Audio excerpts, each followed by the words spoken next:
Welcome to money education. మీరు పాజిటివ్గా ఉంటూ ఎఫర్మేషన్స్ని మననం చేయండి. ప్రజలు నాతో పనిచేయడానికి ఇష్టపడతారు. నా కస్టమర్లకు నా వ్యక్తిత్వం ఒక అయస్కాంతం. నా వ్యాపారంలో ఊహించిన మరియు ఊహించిన ఆదాయం వస్తుంది. నా ఆదాయ మార్గాలన్నీ లాభదాయకంగా ఉన్నాయి. నాకు అద్భుతమైన వ్యాపార అవకాశాలు వస్తున్నాయి. నేను వ్యాపారంలో అదృష్టవంతుడిని.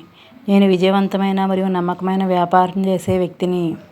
నాకు డబ్బు సంపాదించే ఆలోచనలు పుష్కలంగా ఉన్నాయి. I love my business. నన్ను నేను నమ్ముతాను. నేను నా వ్యాపారాన్ని నమ్ముతాను. అమ్మకాలు చేయడం సులభం. ప్రతిరోజు నా వ్యాపారం మెరుగుపడుతుంది. ప్రతిరోజు నేను నా వ్యాపారాన్ని మెరుగుపరచడం గురించి మరింత ఎక్కువగా నేర్చుకుంటూ ఉంటాను. I love my business. నేను నా జ్ఞానాన్ని ఇతరులతో పంచుకుంటాను. నా మనసును విజయపు ఆలోచనలతో నింపుకుంటాను. నేను ప్రతిరోజు విజయంపై దృష్టి సారిస్తాను. I'm sorry my business. Please forgive me my business. I love my business. Thank you my business.